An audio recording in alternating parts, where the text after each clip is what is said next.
अभी की जरूरत पैसा है, हाँ। तो एक आध प्रोजेक्ट कर लेते हैं, कभी ऐसा हुआ? एक गलती से मैंने कर लिया था जब शुरू में बॉम्बे आया था, फिल्म रिलीज़ हुई। रिलीज़ होने के बाद मैं किसी फंक्शन में गया तो नीचे एक महिला मुझे मिल गई। वो कहने लगी कि सुनिए ज़रा, आपसे बात करनी है मुझे लगा क्या बात करना चाहती है, क्यों ऐसे? बोले नहीं सुनिए, आपको तकलीफ़ पहुँचाते अच्छा लगता है, शर्म नहीं आती आपको? तो मुझे समझ नहीं आया कि मैंने अभी क्या तकलीफ़ पहुँचा दी भाई।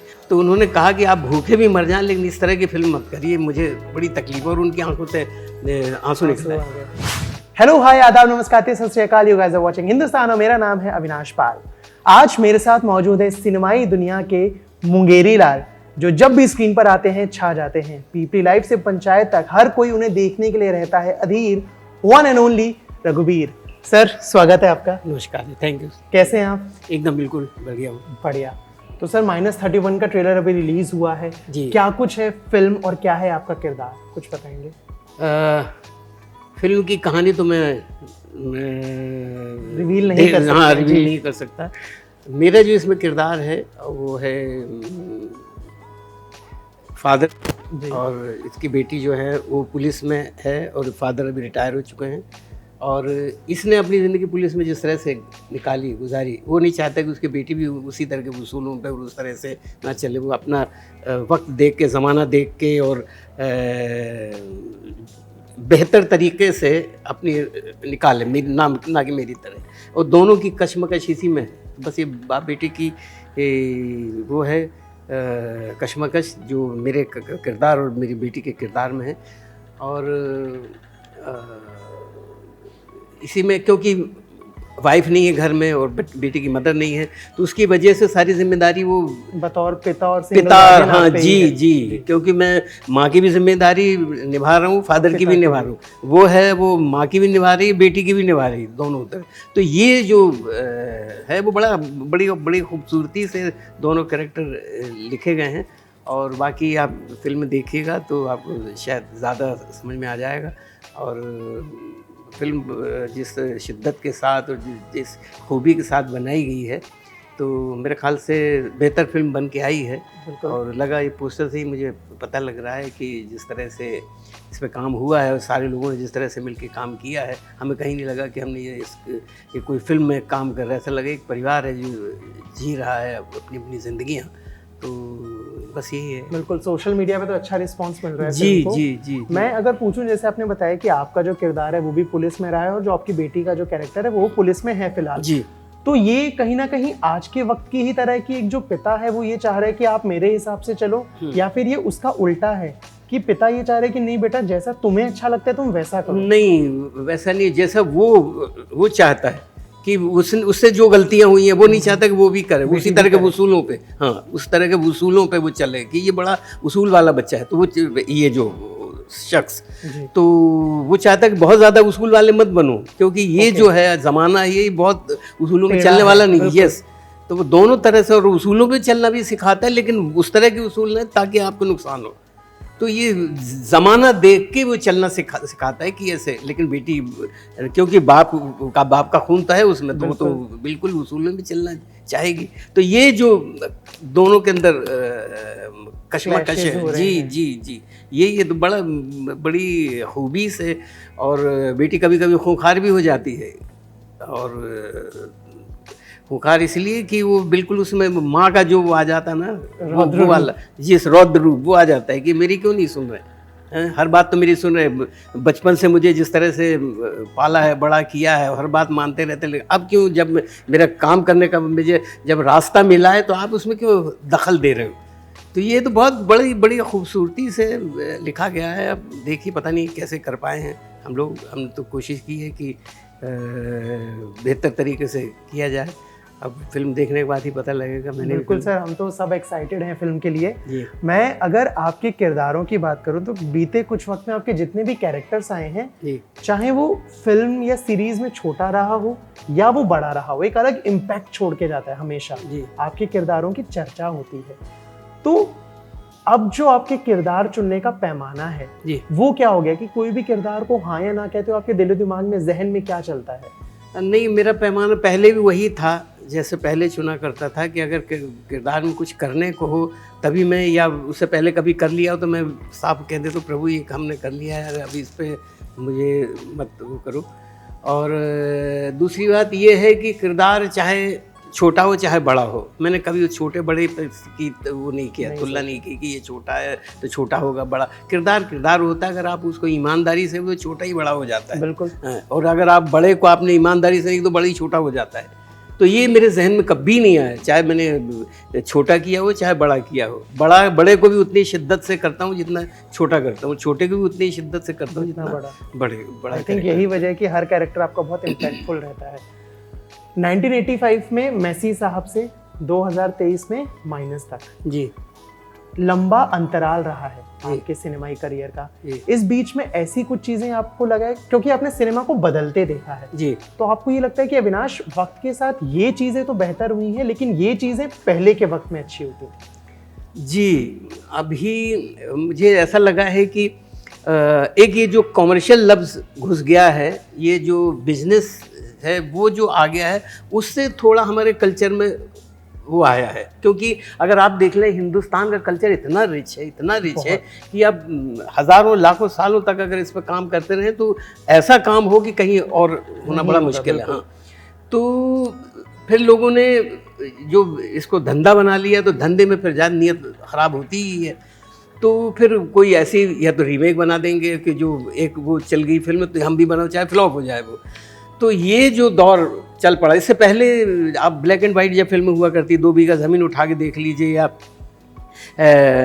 काबुली वाला देख लीजिए, या सत्यजीत रे की कोई फिल्म उठा के देखिए, वो फिल्म आज भी उतनी खूबसूरत, उतनी उनमें उतनी ताकत है उन फिल्मों की, आज भी हम दोबारा 3 बार 4 बार देख सकते हैं। अभी बीच में जो एक दौर आया तो उस फिल्म को आप 10 मिनट नहीं देख सकते, तो आप उसमें इतिहास में रखने की उसमें कोई गुंजाइश ही नहीं बनती। तो ये दौर तो है, मैं बहुत पहले से देखता हूँ। पहले मैं थिएटर से मेरा ताल्लुक़ था और थिएटर में बड़े तहे दिल से मैं थिएटर ही कर रहा था। बाद में फिल्मों का दिल चाह रहा था मेरा कि फिल्मों में करूं, तो लेकिन जब वो श्याम बेनेगल और इन लोगों की फिल्म बन रही थी, निशांत और ये सारे उस तरह के मंथन और ये सब, तो लगता था कि मुझे भी फिल्में करना चाहिए, उस वक्त सोचता था। लेकिन बाद में फिर 80 के दौर में कुछ वो कॉमर्शियल वाला जो लफ्ज़ आया, वहाँ से मैं थोड़ा सा कि नहीं करूँगा तो मैं ढंग से करूँगा, नहीं तो नहीं करूँगा। मैं थिएटर में रहा, मैं NSD ट्रेनिंग करने के बाद मैं फिर दिल्ली चला गया, वहाँ रेपर्टरी में था, 10 साल में सिर्फ थिएटर ही करता रहा। हाँ, जब मुझे पहली फिल्म ऐसी साहब मिली तब मुझे लगा कि नहीं मुझे करना चाहिए, तब मैंने की। तो नीयत मेरी पहले से बड़ी उस तरह की थी कि मैं जो करूँगा जब तक मुझे अच्छा नहीं लगे मैं नहीं करूँगा। मैं खामखा के लिए क्योंकि उन दिनों ये होता था कि एक आपने कॉमेडियन का रोल कर लिया तो हर फिल्म में आपको कॉमेडी ही पकड़ाएंगे, तो उससे मैं बहुत बचा हूँ। हालांकि उससे बड़ी तकलीफ़ें दिक्कतें भी आई मुझे, तो लेकिन मैं उनकी परवाह नहीं की, क्योंकि आप जिस तरह से चलना चाहे, अगर उसमें आपकी नीयत साफ है, आप ईमानदार हो, तो दिक्कतें आएंगी, तकलीफ़ें आएंगी। उन तकलीफ़ों से अगर आप घबरा गए और बच गए तो फिर तो आप उसी दौर में चले, तो आपके रहने कोई मतलब नहीं। फिर इतना मैंने थिएटर किया, इतना सीख के वहाँ से वहाँ तक पहुँचा, जहाँ तक भी पहुँचा, तो उसका कोई मतलब ही नहीं है, कोई सब बेमानी लगने लगता। तो मैंने सबको एक तरफ हटाया और मैंने तय कर लिया कि जो मुझे बेहतर लगेगा मैं वही करूँगा, क्योंकि अगर मुझे बेहतर लगेगा और जो मैं करूँगा वही मेरी ऑडियंस को बेहतर लगेगा। ये नहीं कि मुझे बेहतर में खामखा पैसों के लिए या उसके लिए या खामखा कुछ भी कि ज़्यादा काम करने के लिए करने लग जाऊँ। मेरी ऑडियंस को जिनकी वजह से मैं हूँ उनके साथ में बेईमानी करना नहीं चाहता था। तो बस यही इसी नीयत से मैं रहा हूँ और बस यही करता। आपने दिक्कत का जिक्र किया, आर्थिक चीज़ों की बात करी, क्या कभी ज़िंदगी में कोई ऐसा मोड़ आया कि आपकी कोई प्रोजेक्ट या कोई फिल्म की ठीक है यार कैरेक्टर आई थिंक बहुत अच्छा नहीं है, मैं सेटिस्फाई नहीं हूँ, लेकिन अभी की ज़रूरत पैसा है, हाँ, तो एक आध प्रोजेक्ट कर लेते हैं, कभी ऐसा हुआ? एक गलती से मैंने कर लिया था जब शुरू में बॉम्बे आया था, लेकिन मैंने फिल्म की और बड़ी वाहियासी फिल्म थी जो मुझे खुद ही अच्छी नहीं, लेकिन पैसों की वही जो कि गुजारा करना था, हाँ, कर लिया। और मैं फिल्म रिलीज़ हुई, रिलीज़ होने के बाद मैं किसी फंक्शन में गया, तो फंक्शन में से मैं जो मुझे ले गए थे, जो ऑर्गेनाइज़र थे वो ले गए। फिर जब हम वापस वहाँ से आने लग गए स्टेज से, तो नीचे एक महिला मुझे मिल गई, वो कहने लगी कि सुनिए ज़रा आपसे बात करनी है मुझे लगा क्या बात करना चाहती है, क्यों ऐसे? बोले नहीं सुनिए, आपको तकलीफ़ पहुँचाते अच्छा लगता है?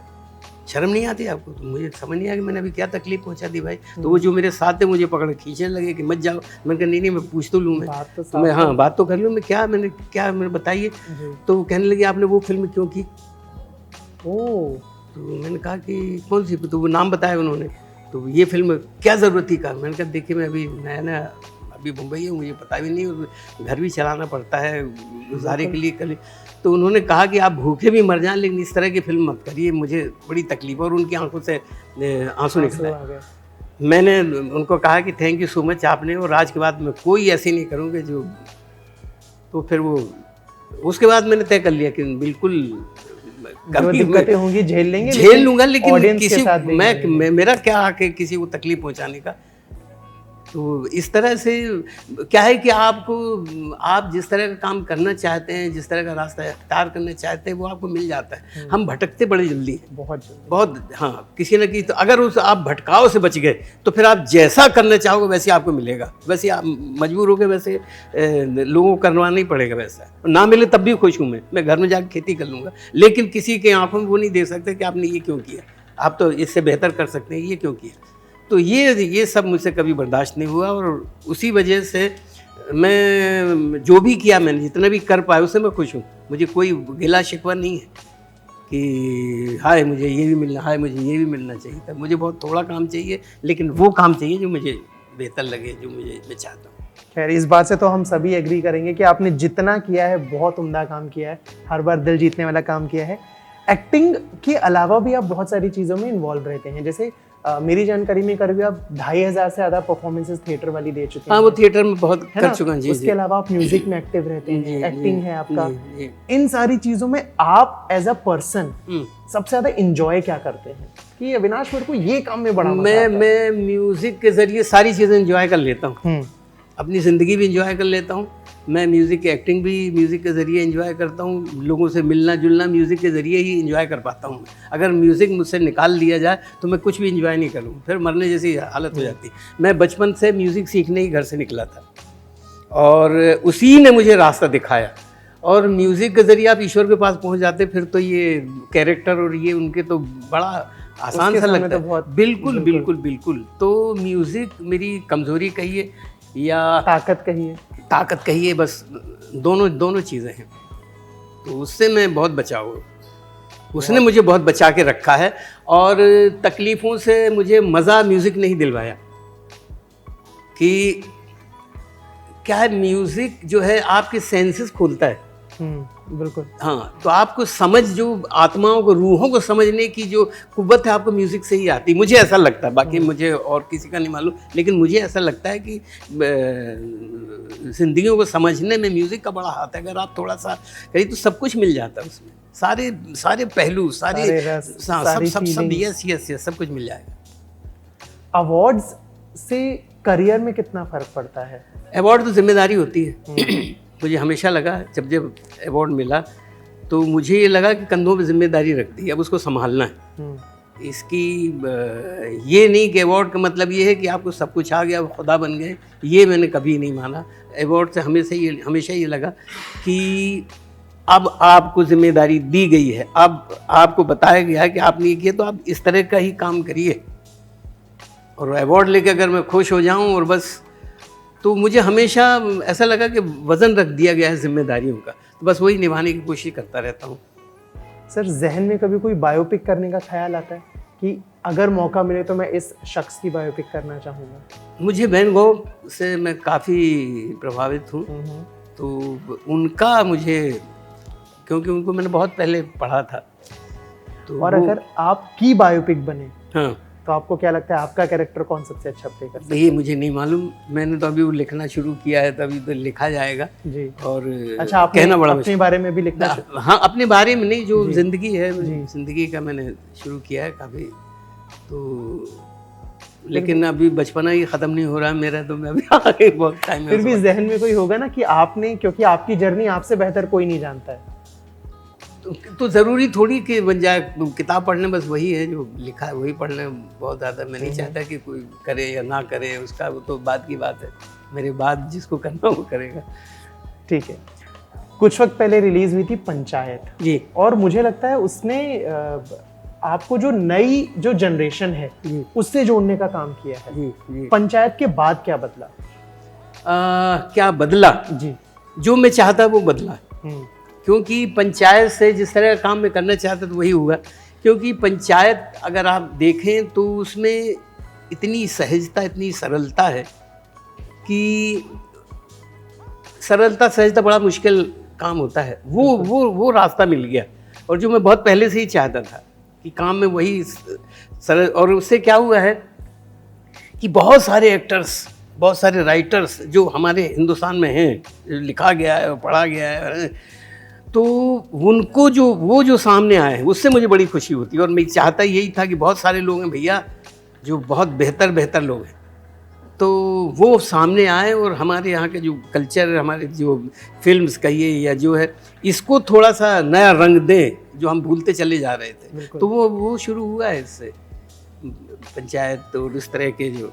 तो कोविड के ज़माने से बहुत सारी चीज़ें बेहतर भी हुई हैं, कुछ तबाही भी हुई है, दोनों मिलजुल के हुए। लेकिन ये बड़ा अच्छा हुआ कि लोगों ने देखना शुरू किया, कुछ अच्छे काम सामने आए लोगों के, तो लोगों ने थिएटर में जाना और टीवी देखना सब बंद कर दी, फैमिली के साथ नहीं देख पाए थे। पंचायत से ये फ़ायदा हुआ कि लोग देखने लगे हैं, लोगों ने 4-4, 5-5 बार देखा है, फ़ोन भी आते रहते हैं, तो बड़ा अच्छा लगता है। फिर ये भी लगता है कि जिस रास्ते पे मैं चल रहा हूँ तो शायद सही रास्ता है। नेक्स्ट सीज़न को लेके कोई अपडेट? क्योंकि हर मेरे ख्याल से एक्साइटेड है। जी, मेरे ख्याल से दिसंबर या जनवरी तक आने की उम्मीद है। बहुत खूबसूरत। सर, एक छोटा सा सेशन है आपके साथ। आपने जिन लोगों के साथ काम किया, मैं बहुत लिमिटेड लोगों का ही नाम लूंगा, उनको लेके आपके जहन में अगर कोई किस्सा है या कोई ऐसी क्वालिटी जो आपको लगता है कि अविनाश इनसे ये चीज़ सीखी जा सकती है, मैंने सीखी है, ये हम लोग थोड़ा सा करते हैं। तो पहला नाम है वरुण धवन जी। तो वरुण धवन मेहनती बहुत है, और हमने उनके साथ सुई धागा की थी जी। और बहुत ही उस तरह के शख्स हैं कि जब मेरे साथ रहे तो कभी उन्होंने ये नहीं कहा स्टारिज्म और ये सारा सब ख़त्म था, हम बैठ के बातें करते थे। तो ये बात मुझे बड़ी अच्छी लगी। और थे स्टार का ज़माना तो उन्होंने देख ही लिया था और वो उसमें थे ही, लेकिन मेरे साथ बड़े उससे रहे तो अच्छा लगा मुझे कि ये बिल्कुल ज़मीन से जुड़े हैं। हाँ, जुड़ के रहें तो ज़्यादा अच्छा है, और उस वक्त तो मेरे सामने तो जुड़ के रहे ही हैं वो। ठीक है, अगला नाम है अनिल कपूर। अच्छा, अनिल कपूर के साथ मैंने एक फिल्म की थी, वो मेरे बड़े अच्छे दोस्त हैं अनिल कपूर। और क्योंकि मेरा फिल्मों की मेरे बिल्कुल दूसरी दुनिया है, उनकी अलग दुनिया है, तो बहुत कम मुलाकात होती है। लेकिन एक फिल्म मैंने उनके साथ की थी 1942 लव स्टोरी, हाँ वो की थी। और एक और उससे पहले की थी, एक चिल्ड्रन फिल्म की थी, आसमान से गिरा। अच्छा, हाँ, तो वो भी उसमें बहुत उनके साथ बहुत ही मज़ा आता है काम करने का। तो एक तो मेहनती बहुत है ये लोग, ये भी काफ़ी मेहनती है वरुण, वो अनिल कपूर वो भी काफ़ी मेहनती हैं। तो आप बिल्कुल ऐसे लोगों के नाम ले रहे हैं जो काफ़ी अपने काम को बहुत जिम्मेदारी से करते हैं।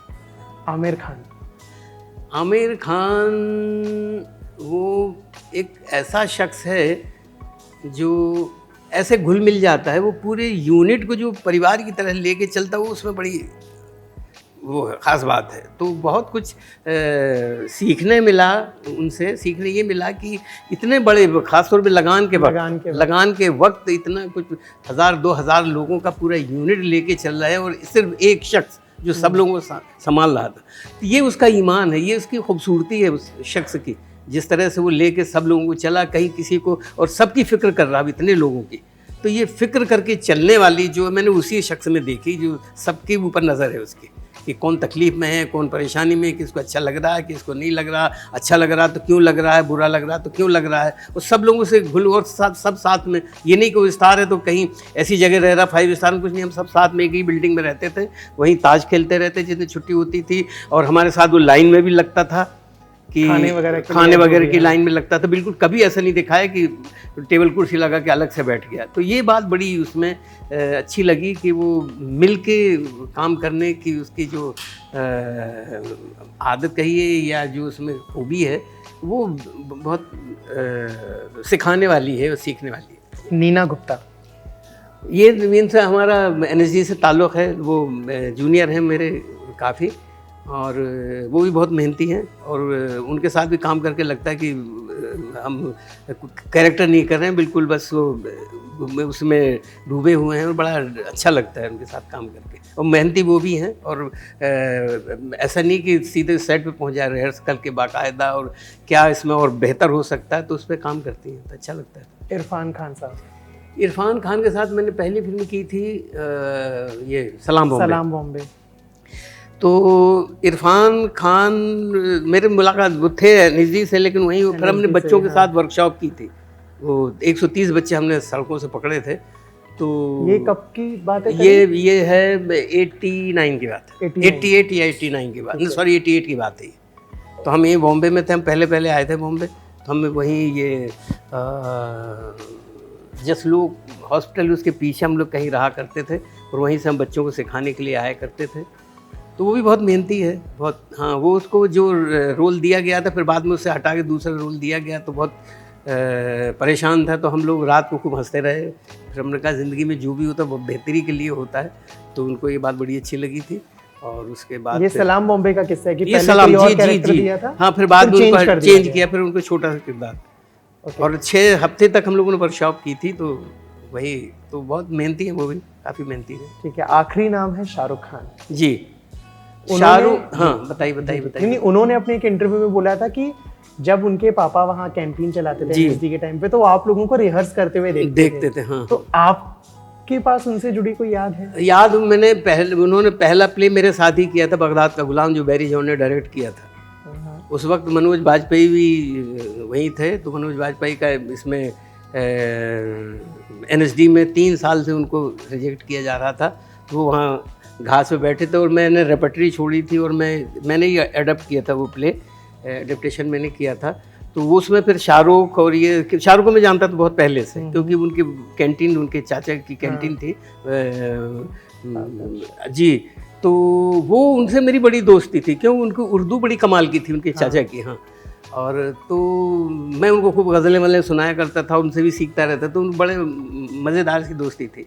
तो शाहरुख कभी वहीं काउंटर पे आ जाते थे, खड़े हो जाते, तब ऐसी मुलाकात हुई। फिर उसके बाद जब काफ़ी सालों के बाद, जब मेरे ख्याल से 10-12 साल के बाद मुलाकात हुई, तो सीधे हम वहाँ फिर प्ले किया था हमने बगदाद का गुलाम, जिसमें फिर मनोज को भी बुला लिया, मैंने कहा चलो हम लोग प्ले कर रहे हैं, तो फिर वो प्ले किया। तो वो भी बहुत मेहनती हैं, और मेहनत का नतीजा ही है। उसके बाद फिर हमने सीधा फिल्म की थी माया मीम साहब, शाहरुख के जी। अभी भी कांटेक्ट में है, बातचीत? नहीं, क्योंकि उन लोगों की फिल्म दूसरी वो है, पैटर्न अलग है जी। हाँ, मेरा बिल्कुल फर्क है। हाँ, 2-3 फिल्में की दिल से की थी मैंने उनके साथ। और हाँ, तो ठीक है sir, thank you so much हमारे साथ जुड़ने के लिए और ढेर सारी बातचीत के लिए। All the very best for -30। Thank you so much.